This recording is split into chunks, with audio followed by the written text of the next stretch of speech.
My name is Elvis, and this is another day in my journey.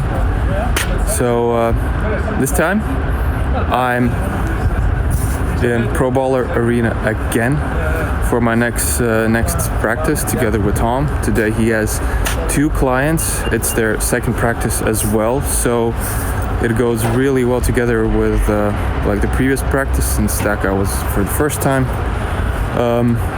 So it'll be fun. I'm super excited what I learned today. I'm actually here early to talk some things through with Tom. So yeah, I'm gonna go in and do my stuff.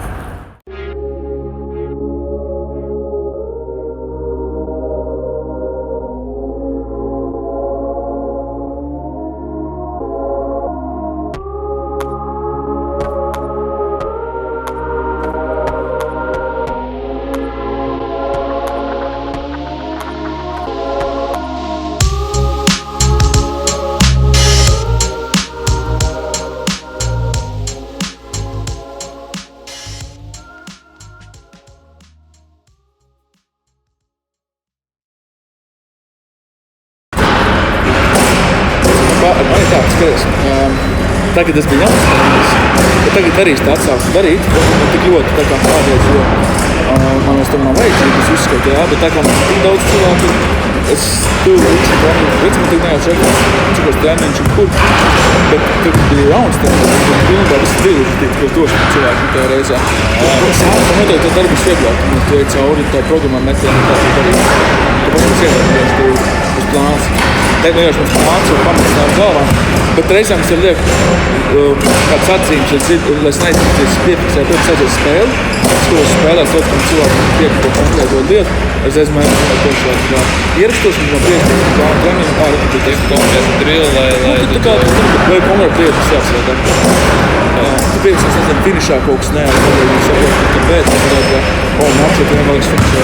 Ok, tad tu ņem uz spēlēm? Jā, tāpēc es spēlēju,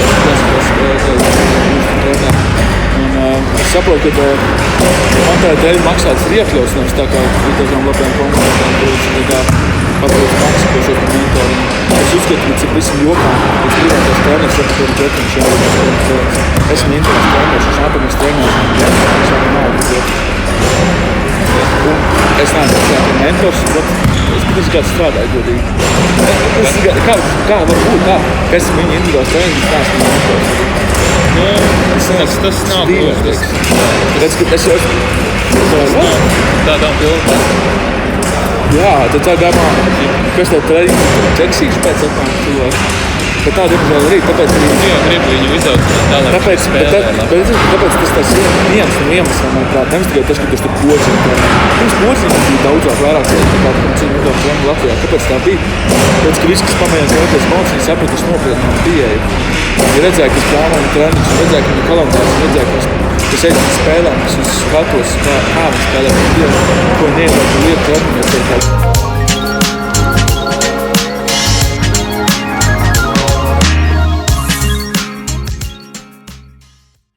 Tāpēc ir visi, kas nākuši, visi pamēģinājuši ilgtermiņā. Ilgtermiņā džekļi, mēs Viņam forši redzēt, ka tiešām es atnācu, tad viņam tāds Vienkārši redz, ka tas ir actually tāds plānveida darbs, nevis vienkārši darbs. Protams, ka stili ir kaut kādas padalījumas, kas skatos ar kuru cilvēku. Bet pēc tam visam tā kā atšķirtoties, protams, arī saprast, kur ir lielākās problēmas labi ir jaunieši. Lielākā daļa jaunieši, piemēram, nemanā, es spinu muntāk, viņi man lejas. Pārāk daudz tā es spinu, situācijas par spinu ir vajadzīgas. Un ja es piepaksāju to cilvēku, es reiz izēju tā treniņa, plānu cauri, kurus to iemācu. Bet arī es skatos prioritātes, citam cilvēkiem prioritātes cits ir, lai sākumā gribētu prasīt, piemēram, ja tev ir gadījums, praktiski vienā pagājušajā nedēļā to džeks un šonedēļ tev ir nākamais treniņš, bet tur nebija nekādas spēles, vai tu viņi nezinu, viņiem bija, kas tev ir pa pamatu tam, Sorry, es vēlreiz? Piemēram, pagājušajā nedēļā tev bija džeks nedēļa, un ir šonedēļ treniņš. Spēles par vidu vai nav bijušas, vai tu vienkārši neesi varējis saprast. Kas tad ir pa pamatu, katru spēli? Jā, tā spēlētājs katru spēlē fiziski iespējams apskatīt. Jā, ok, un kas Tas ir nenormāli daudz, ja spēlē katram cilvēkam, ko vienu reizi mēnesi apskatīties un spēlē. Pirms jādā reāli man 32 klienti. Tāpēc es saku, ja strādā kā amerikānis, nāktu 3 reizes lielāku naudu, un kad spēlētājiem ir mazāk klienti, tad paši ienākumi pēc svētku vēl vairāk investēt. Jā, bet stils mēģina noturēties iespējams. Bet ideja ir tāda, ka bet sākumā, kamēr to daudz klientu, protams, var vairāk investēt, tas būtu jādara, tikai loģiski. Bet ideja ir tāda, ka tāda pats spēlētājs atnāk vienreiz vai divreiz nedēļā pie tevis. Bet tas, ko pamata spēlē, pēc tā, ka metienu vajag atstrādāt, metienu daudz sadalās. Sotiņš, jumpšūs, pēc dribla jumpšūs, trīnīgs un kādas. Tad saprotu, kur viņš biežāk spēlē saņem punktu, izot tā, ka tev iedot to metienu. Ja? Es arī dodu mums tikai metienu, un cilvēks saņem ļoti bieži punktu 45 vai stūri. Es viņam dodu mums tikai metienu 45 stūri, bet dodu ar apmēram 45 stūri pēc 50. Lai viņam ir uzreiz konkurēt. Bet es domāju, ka saukumās tiekļaut, tu redzi, ka tu savām kāstumā sakā, ka caurdienā bumba pazūd, tu tieši kāsi, un tu beigās sakā, paņem bišķiņ most kā procentāti metienu, bišķiņ ierot vairāk pēc caurdienā. Kā kāstumā, saprotiet? Ok, bet tas ir no spēles. Tas ir izjūt no spēles, bet es biežāk pēc tā, ka tev pietiek paskaties 2-3 spēles cilvēku, un vienu spēli pilnu. Un redzēt, kā šeit mēģināt labi vienu spēlē vai 2-2, bet tu saproti, kur te mīnus. Ok, bet gadījumā ja tu neizskaties. Tāpēc ir jāredz. Tā, katru nedēļu jāredz. Tu galvas klients, tu mēģinām sīsi spēlēt, tā vienā pirmā lietā, ka tev vismaz 2 nedēļas izdarīt tā šo nākotnēties. Sākumās dod kā standartizētu programmiņu, bet paralēlis mēģina tās pirmā 2 nedēļas, ka nedēļām tikai spēlēt, tāpēc tu spēlēt. Ok, paņem problēmas dzīvi piemēr.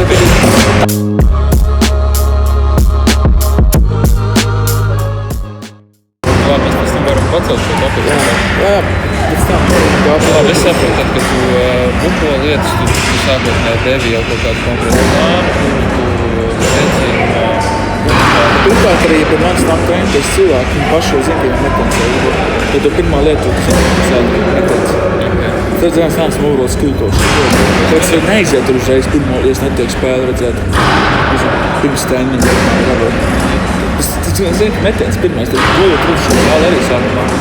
Pietiekamo līmenī. Protams, arī, ja kāds vecāks džeks, tur zauka, viņi bieži pirmā spēles paši atsūt kāds metens, jo pirms treniņa arī kaut izbieži kāds metens atsūt, kāds 10 metens.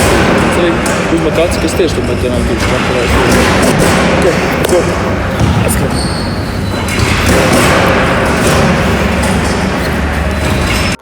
This time we are not starting with shooting, we're starting with balance, a very simple drill. Stretch out to the top with a ball in your hand and drop into your knee. This helps players to keep balance.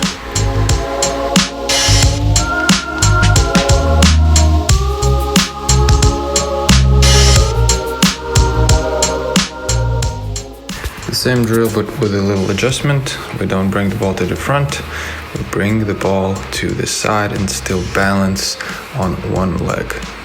So why the side? Because usually when you drive you need to be able to keep the ball to your side.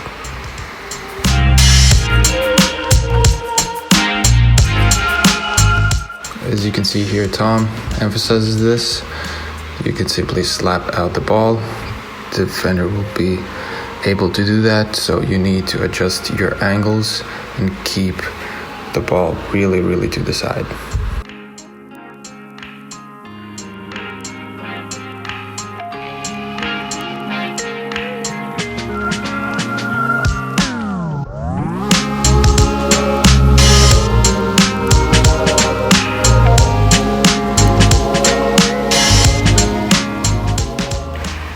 Now the next drill for balance, we keep the ball in front, take a step and bend into our knee.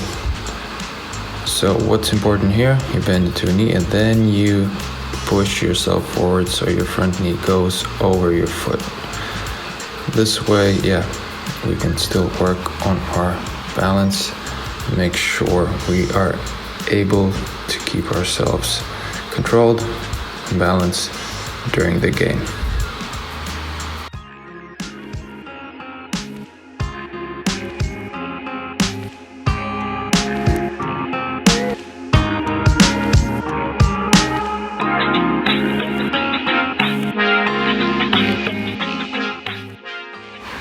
So both of those previous drills tie together with this one. As you can see, during a game, you can take a dribble, have your shin angle low, and be able to drive past your defender easier.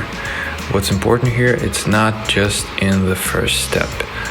So if you are able to keep your shin angle low all the way to the basket, it'll be way easier for you to score. As you can see, you drive by, and then you can bump and take the shot.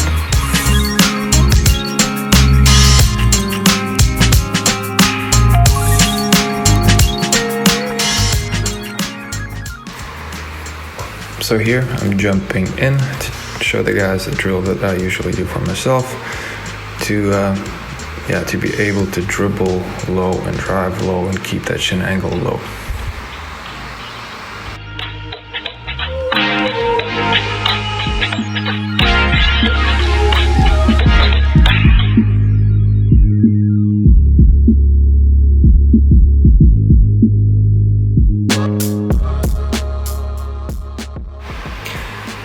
Here, I adjusted a little bit and did it even better. Wider steps, even lower angle. As you see, the knee almost touches the floor. That is extremely important if you want to play low. Here guys that try and get out, yeah, they're struggling a bit, but at least they have their shin angles low and they will get there. So make sure to do this drill as often as you can and you'll be able to play lower. Now we're moving on to the next drill. Just here we are adjusting their shooting forms. As you can see, Tom turns him more to the side, shoulder in front of the chin.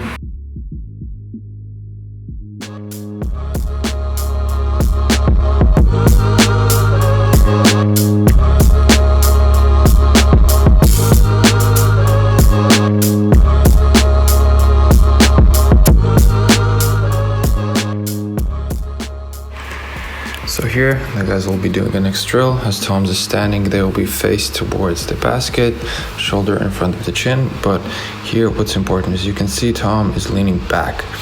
So it is important not to have too high of a follow through. So essentially when you learn this technique, you'll think that it's too low and you'll try to lean back, which is not correct. So make sure to keep your back straight.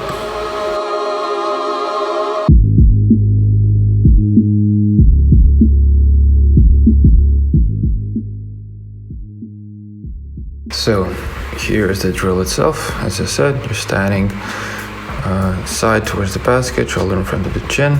Take your ball into your hand, have 90 degrees in your elbow, and with a one motion, this is important, with a one motion, you take the shot.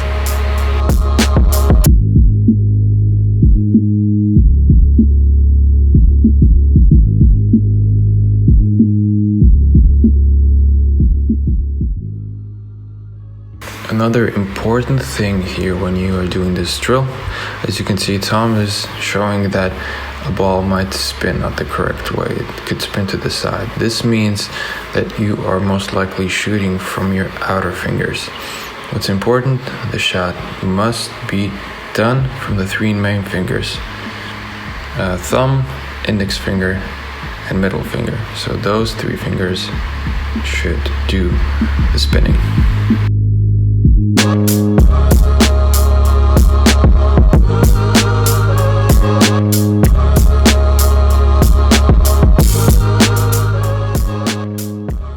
Okay, now so the guy will try, but first without the ball. As you can see, he's trying to do the shooting motion, but in this case, as I said, it's a one motion. You don't need to have this pause at your set point, as you can see Tom's doing. It's a very quick movement here. So yeah, he's trying to adjust, and what here is emphasized that this is the point where the ball should leave the hand, and only afterwards there should be a follow-through.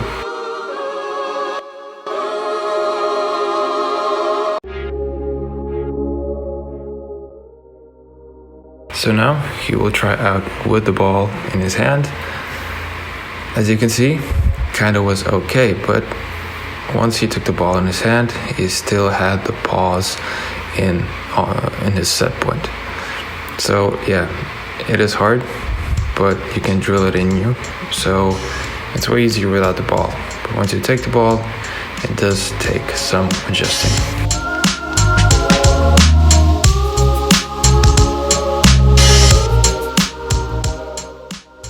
Yep, as you can see, Tom took a camera, so it's extremely important to have someone filming you so you can see are you doing things properly and if you're leaning back or not.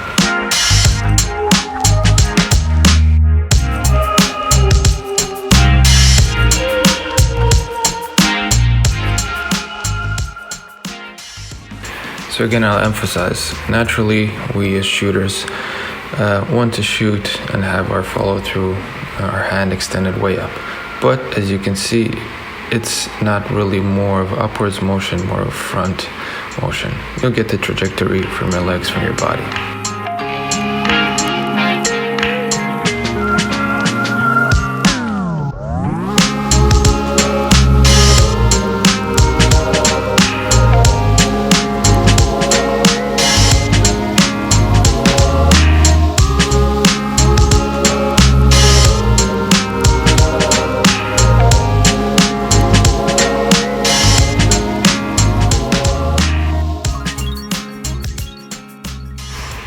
Now again, he'll try with the ball in his hand.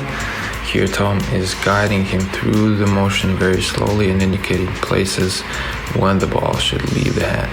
Most often, people who try to change their shot, they use their palm too much. So it was his case as well.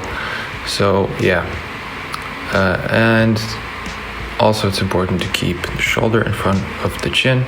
Meanwhile, I'm filming as usual to see how the form looks.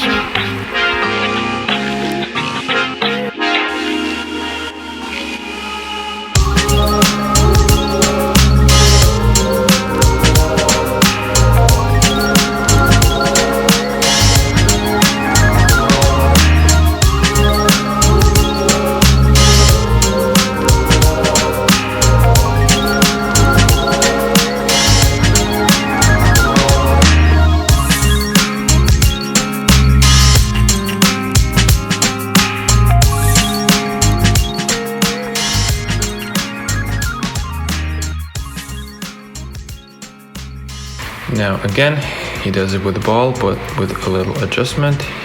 He holds the form nicely, and then he does it again without the ball, just to solidify that in his muscle memory.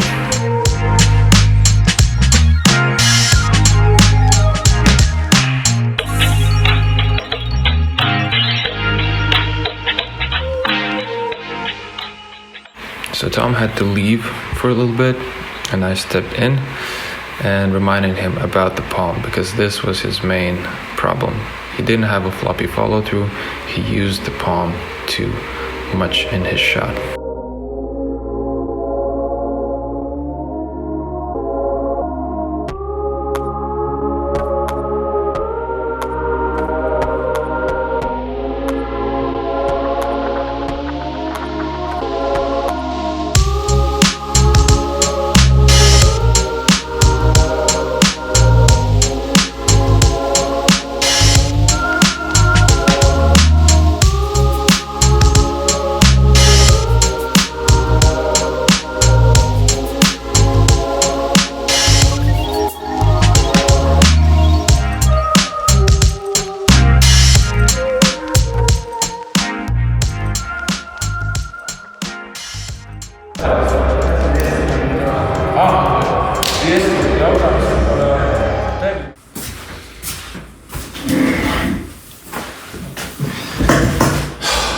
Sheesh.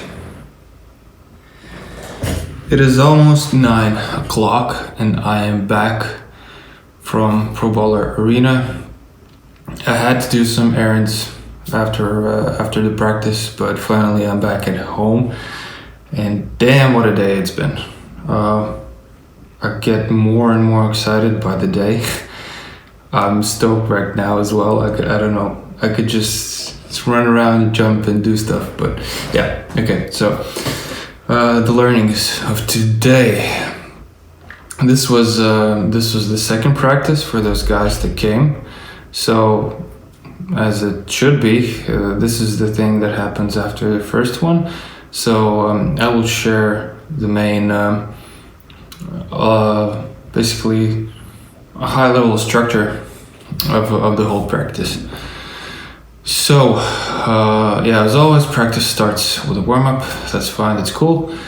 But afterward, we come together with the guys, and then we just on the court go through quickly the whole theory, the 4 main pillars. As you remember, it was zigzag, it's the turn, meaning shoulder in front of the chin, hip is turned, legs, etc. Then the hand extension and floppy follow through, and then the zigzag. So we go through these 4 things with the guys, ask questions. Do you remember the 4 main pillars, what each pillar did, etc., etc. So you can just evaluate if they have done their homework, if they have actually paid attention. Basically that is that. And after we do this, we then jump to setting the mindset, if I can say it like that. Because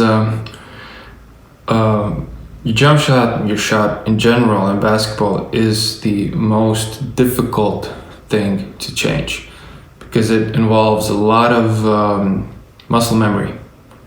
And once the muscle, has memorized the things, how it should do a certain kind of motion or stuff, it's very hard to change it, and requires mental toughness and requires a lot of work.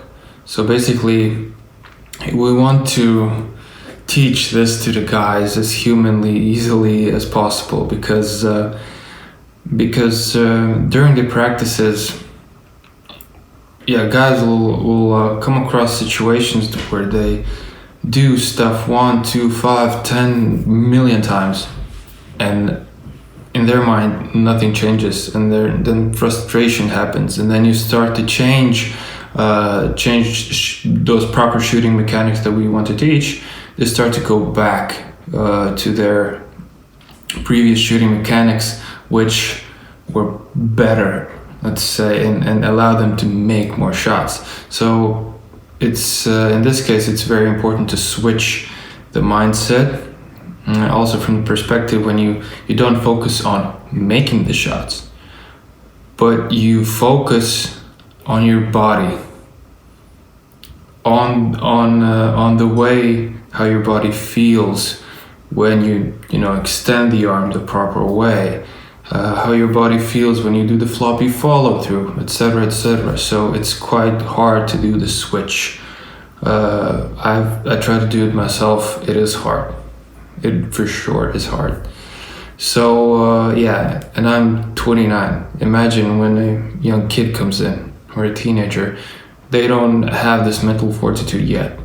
So for them it's extra hard. So the mindset is super important in this whole process. After we go through these 2 things, then we start with just one simple drill, which is basically pick the ball up, you do a 1 motion shot from a very near distance. So, and we do this until the practice is done.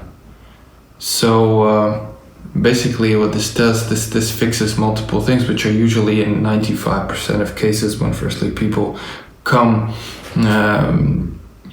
to learn shooting, is the set point is too high and there is no floppy follow through. A lot of guys come with this notion in their mind that their coaches have told them that they need to spin the ball.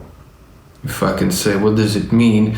You apply too much pressure on your palm and your fingers to spin the ball, and in this case, you just misdirect the shot in the end, basically, and you have unnecessary strain. Actually, your hand motion, well, your palm does not really do much in the whole shooting process.